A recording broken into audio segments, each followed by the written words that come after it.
Timely Errors, by Worf. Author's note. This is set post-5th year. But Harry's summer between 5th and 6th year went a little different. Just embrace the non-canon elements, as I think some of us are like to do. Chapter 1. A more exciting way to learn history. Later, everyone would say that it was all Ron Weasley's fault. Ron himself proclaimed, and rather loudly, that it really was Hermione Granger who had started the whole thing. But no one believed him.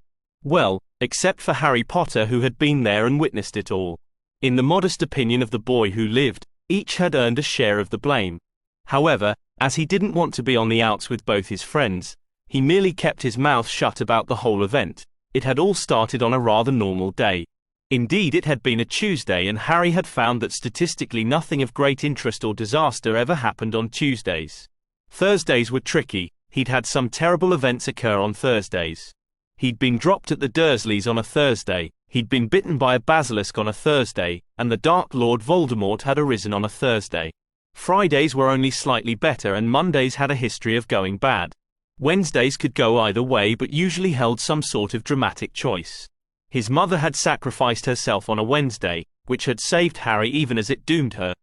And Harry had just recently beat back Voldemort on a Wednesday, although the battle could have very easily gone the other way. But Tuesdays were quite normal, which was why on that particular day Harry Potter had been in a good mood. He should have known that the statistics wouldn't bear him out, because things usually did go wrong around Harry Potter. What class do we have first thing? Harry had asked aloud at breakfast. He fiddled with his bacon, enjoying the feeling of relaxation that Tuesdays brought. Hermione looked up from her daily prophet, History of Magic. Ron groaned loudly. Not bins again. History has to be the most boring thing in the world. Hush, criticized Hermione, swiping her newspaper in his direction. History is very important. You don't want to repeat the mistakes of the past now, do you? And besides, ever since we started our 6th year, they've cut that class to only 1 hour a week. Surely even you can stay awake for that. What do you mean repeat it? History is over. It can't be repeated. Studying it is a waste of time. Anyway, we share that class with the Slytherins, growled Ron. The redhead spared a glare for the house with green ties. Hermione rolled her eyes. Now Ronald, really. It likely continued on from there, but Harry was more focused on eating his bacon. He expertly tuned out the sound of Ron and Hermione's constant bickering. Without noticing, he began to hum. This managed to draw the attention of his quarreling friends. Why are you in such a good mood? Hermione asked him pointedly. It's Tuesday, Ron answered before Harry could reply. He nudged his best mate with a grin. Hermione rolled her eyes. Again. How many times have I told you that the day of the week doesn't mean anything? Things happen regardless of what day it is. So you keep saying, Harry said with a small grin, but I've never been attacked by a Dark Lord, nor has anything attempted to eat me on a Tuesday. The worst that has ever happened has been potions class, and let's face it, everyone suffers there. Hermione huffed. She'd yet to change his mind. Anyway, is it so unusual for me to be happy? The raven-haired boy asked. Hermione shared a glance with Ron. Not unusual. She trailed off. What could either say? Harry's attitude since Voldemort's supposed defeat had been slightly difficult to pin down. At times he was the cheerful Harry they knew, yet his mood seemed to easily shift. Almost like the weather. The clouds would build up slowly, you could see them brewing if you knew the signs.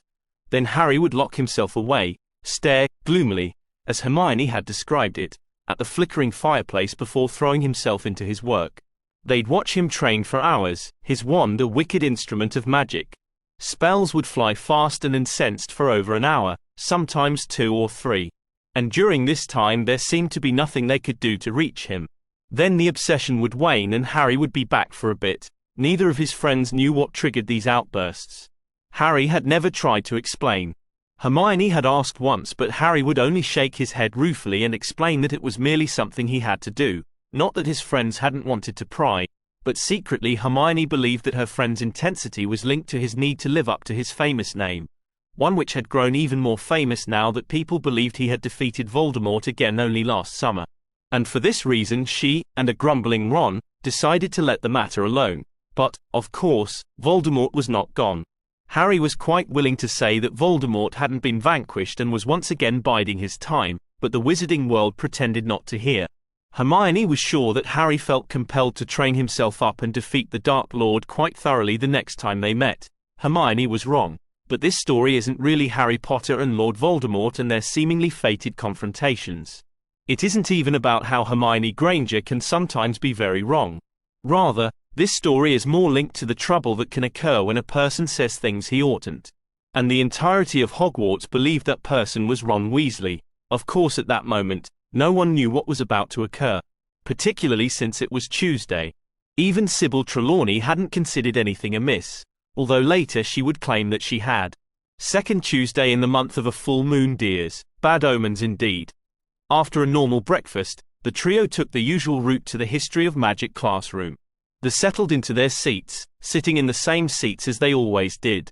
Hermione snagged a spot in front while her slightly less academic friends sat behind her.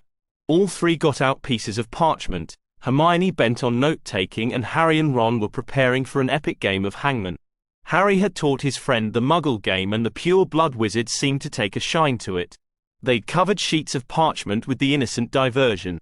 A few weeks before, it had been tic-tac-toe and dragon rabbit.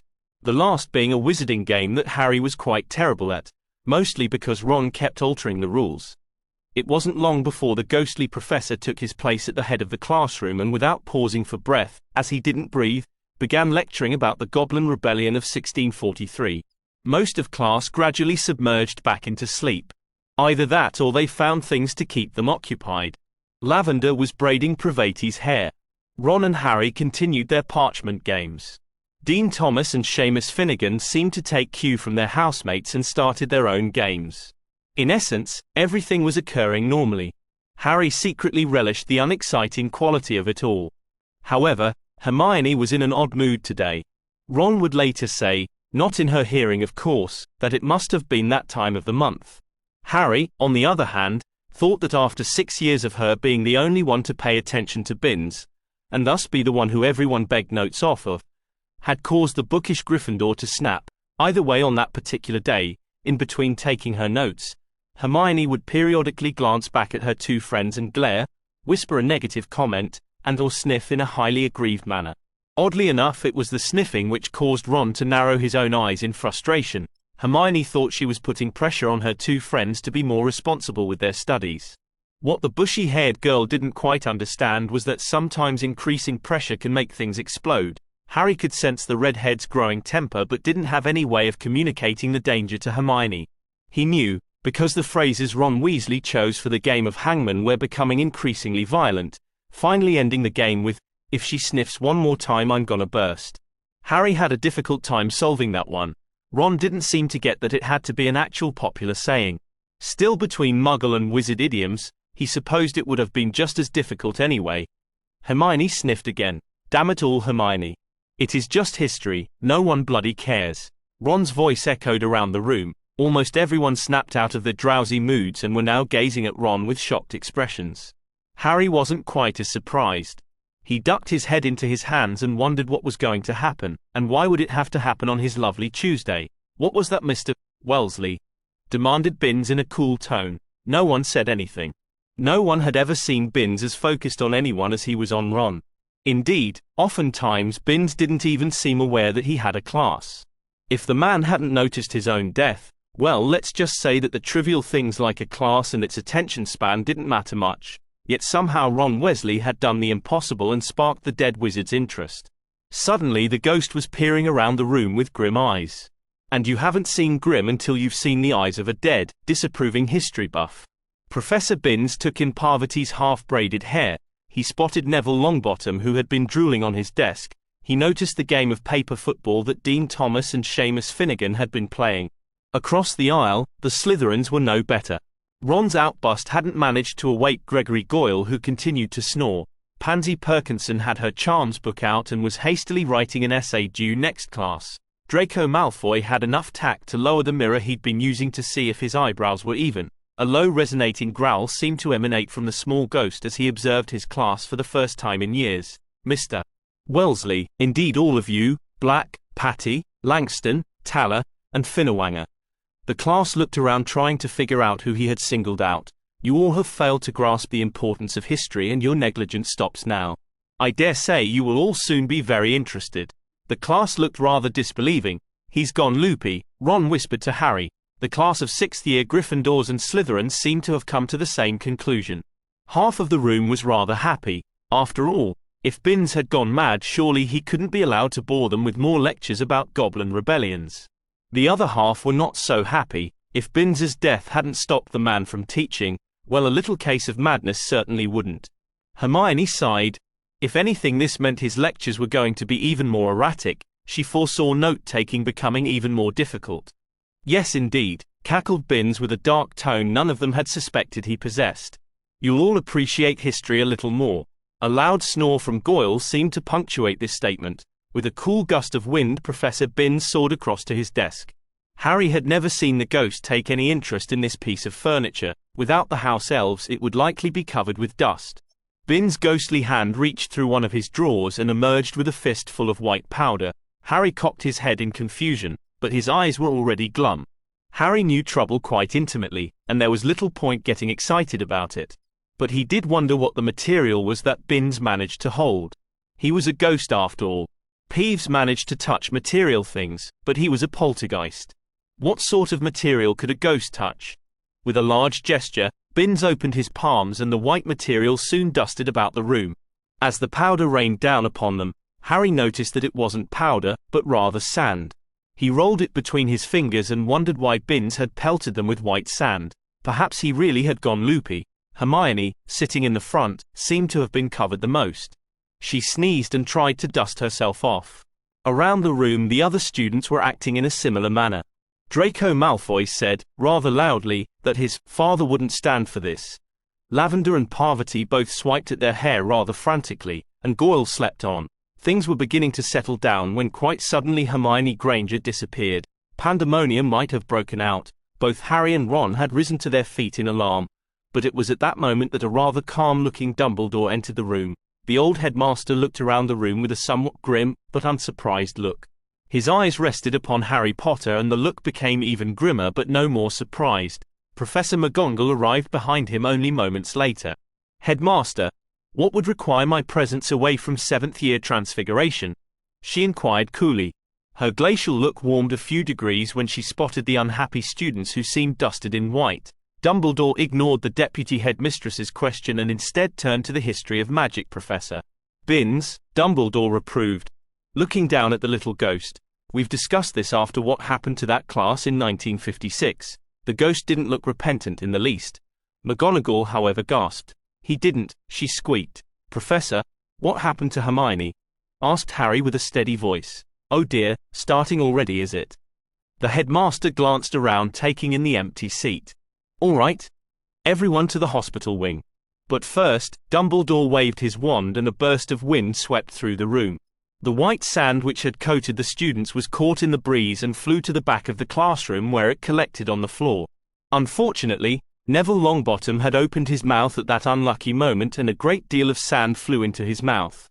He coughed for a moment before promptly disappearing. Once again everyone started speaking at once. Dumbledore promptly shot bright purple sparks from his wand. "The hospital wing, please," he said quite formally. He turned to McGonagall and asked, "Where is Professor Snape?"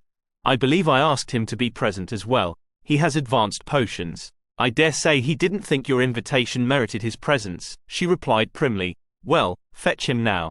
As head of Slytherin House, he'll need to contact his students' parents about the incident." McGonagall nodded. Before leaving, she shot a glance at the students who were still seated. "I believe the headmaster told you to report to the hospital wing." That was how several grumbling Slytherin and Gryffindor 6th years found themselves marching to hospital. The two houses, which were known for their equal dislike, seemed to have called a momentary truce. There was only one attempted tripping and a few discreet elbow jabs. The whole procession was practically civilized. And it was in the same manner that the students clambered onto beds and waited to find out what the batty history professor had done to them. "Madame Pomfrey, if you would perhaps pass out some pepper-up potion, I don't want any more popping away before I've explained," Dumbledore said, standing before them all rather hesitantly.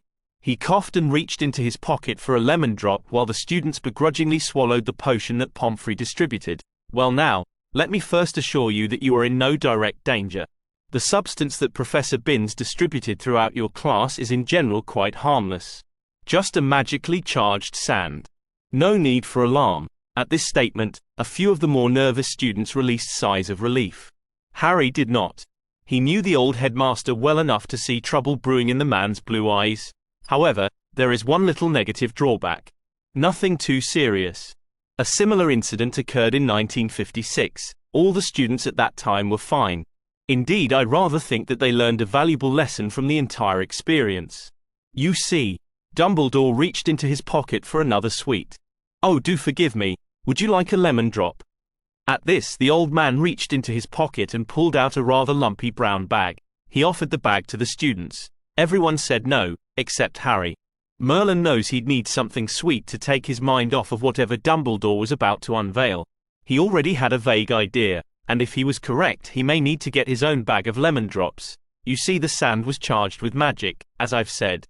The magic isn't random, however. This particle is usually called time sand. Harry would have groaned, except his mouth was a little busy with the lemon drop, really a rare and curious substance. It occurs naturally and builds up, usually in magical places, over a period of time. However, it does seem to have an interesting effect on people, which is why it is carefully monitored by the Ministry and usually only used for one purpose. And that is to make Ministry issue time turners. For those of you who aren't familiar, time turners allow the user to go back in time a few hours. Usually this is used by Ministry bureaucrats to avoid paying overtime. Ron shot a glance in Harry's direction. It seemed that the redhead had also caught on. Now, as I said, this substance has an odd effect on people, which makes it nearly impossible for wizards and witches to aid in the making of time turners, and magic seems to have no effect on substance. Hence, the time sand used in time turners is handled only by ghosts, whose weak placement on the time grid makes them able to handle the substance without any of the negative effects. Really, it is quite interesting. Bernard Balkphone wrote a particularly interesting hypothetical article discussing how the ectoplasm serves to act as a barrier between the time-ratory substance. Professor, Harry interrupted. What does all this mean?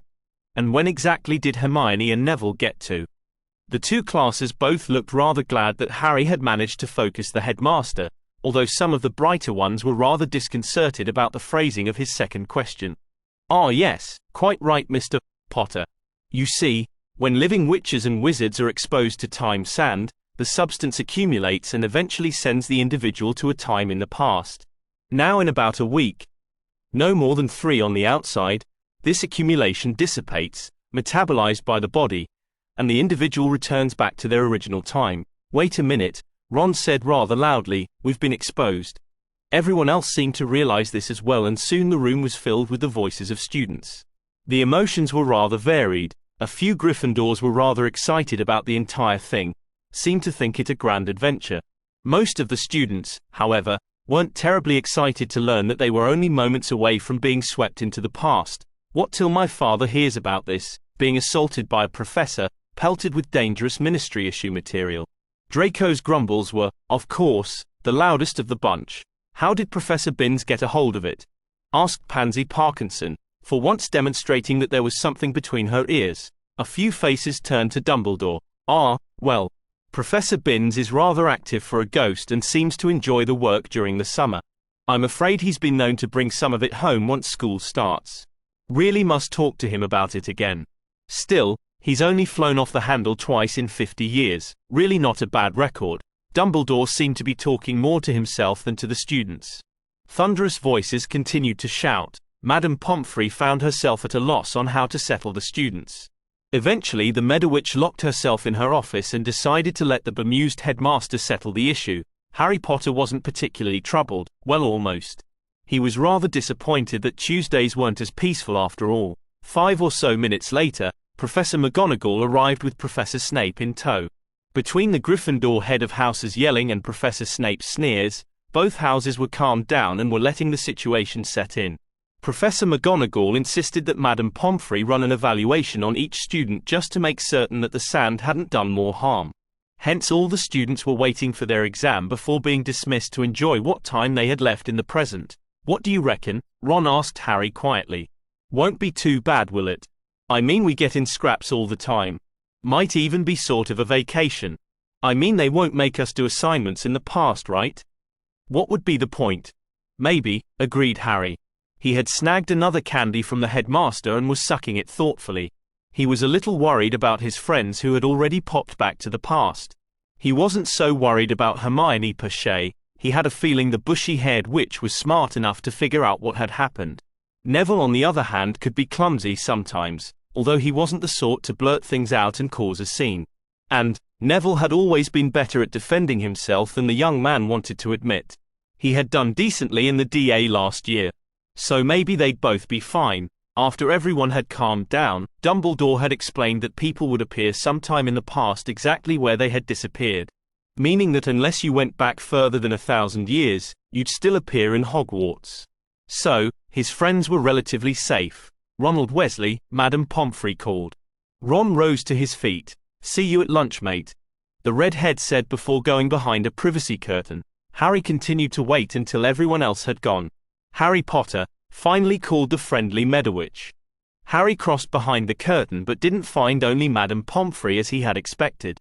Rather, both Professor Dumbledore and his head of house were also seated behind the curtain. "Ah, good Mr. Potter.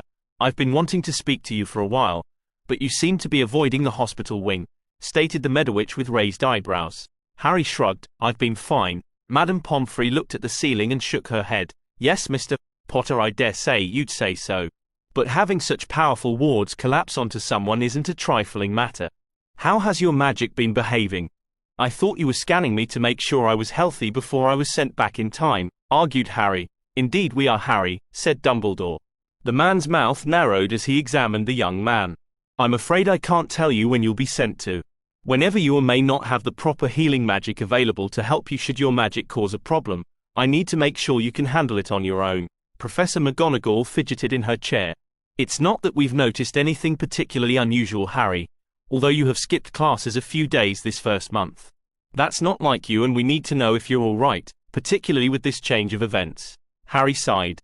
"I have been having some bursts of excess magic," admitted Harry, "and that is to be expected," stated Dumbledore firmly.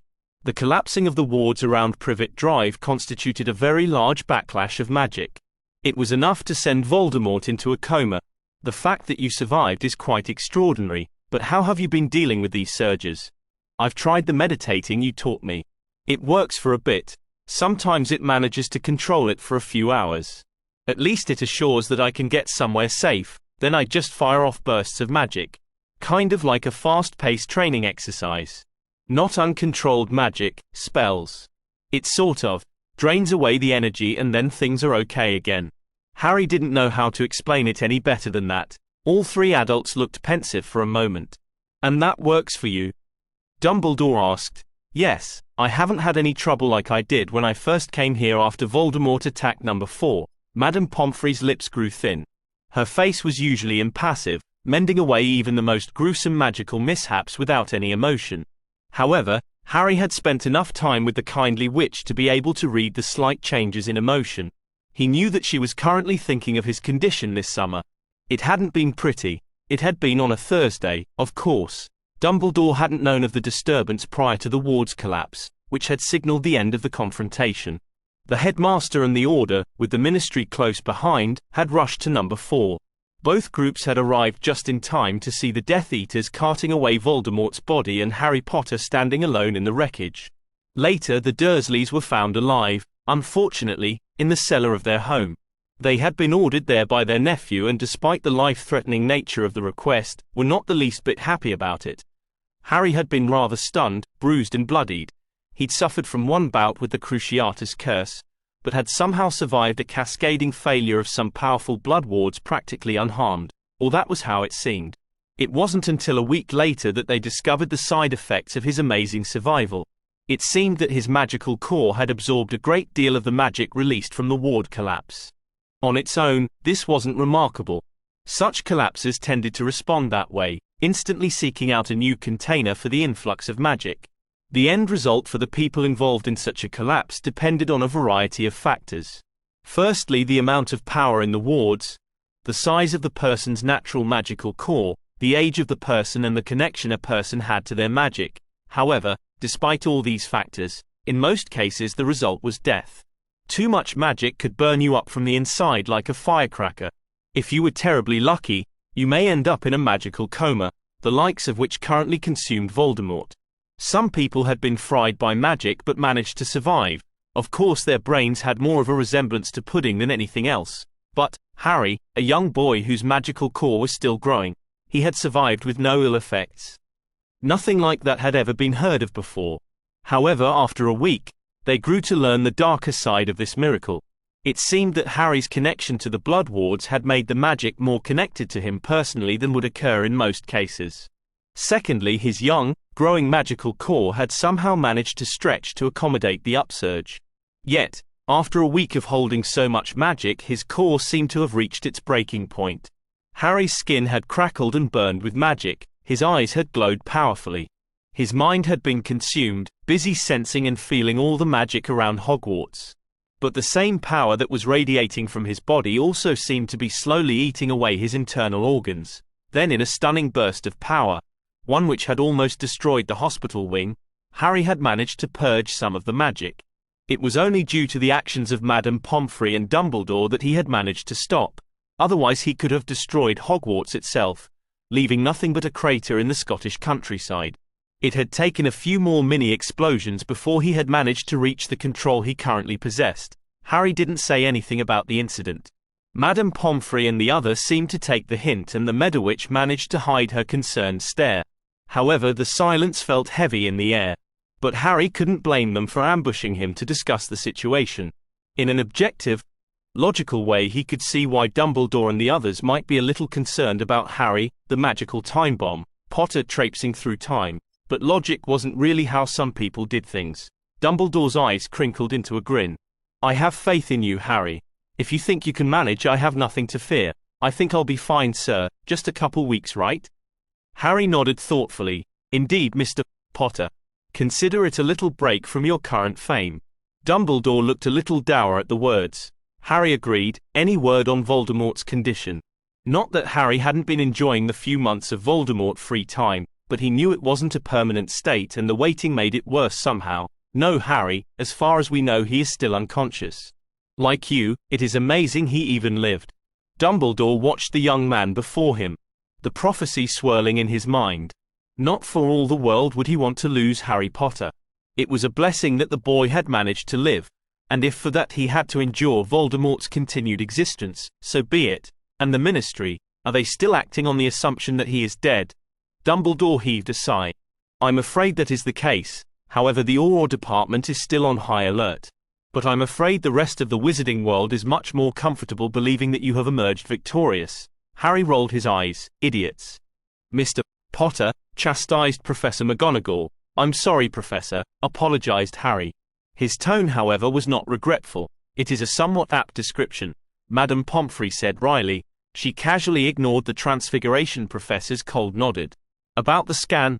The Meadowitch raised her wand. "It has been suggested that health of the individual may impact how quickly the body responds to time sand.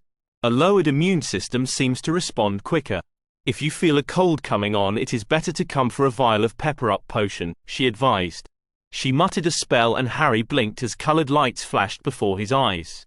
He'd never studied any diagnostic charms, and only basic healing, so he couldn't determine what it meant. "You appear to be in good health, Mr.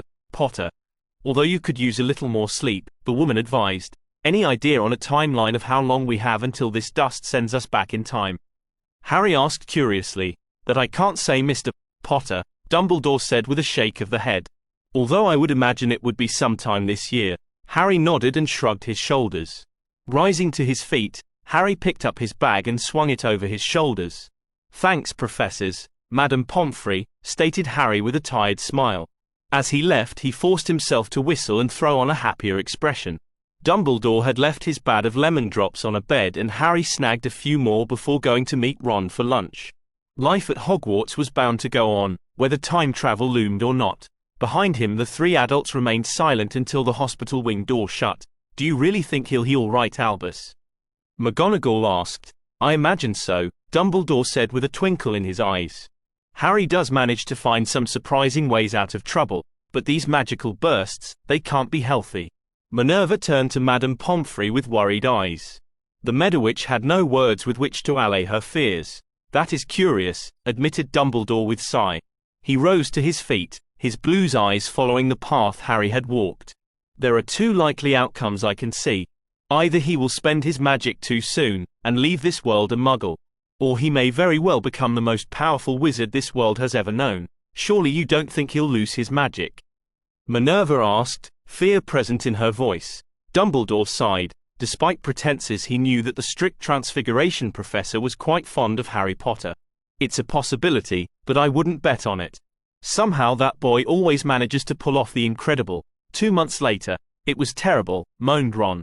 He was sitting at the Gryffindor table with his head in his hands, only half paying attention to the food that was beginning to appear. Not only did I miss Halloween, complained Ron, but I had to go to the most backward time imaginable. He loaded his plate with food. Apparently a bad time travel experience couldn't stop the redhead from eating a filling breakfast. Come now, Ron, it couldn't have been that bad. When exactly were you sent? Hermione seemed less concerned with Ron's mood and was more curious about what he had learned on his historical field trip, or at least that was what they had been calling them. 12-13, sometime in January, at least I think. The calendars were funny. A few of the other Gryffindors, particularly those in the 6th year, leaned over to hear what Ron had to say. The time travels of the 6th year Gryffindor and Slytherin classes had quickly become almost all the school could talk about.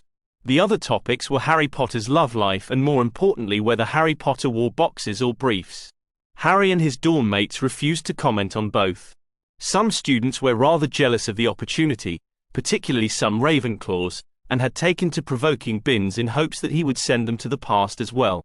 Unfortunately, Dumbledore seemed to have confiscated all of Binns' time sand. Ron was currently feeling too miserable to notice the attention that had landed upon him. 12-13. Hermione said with some glee.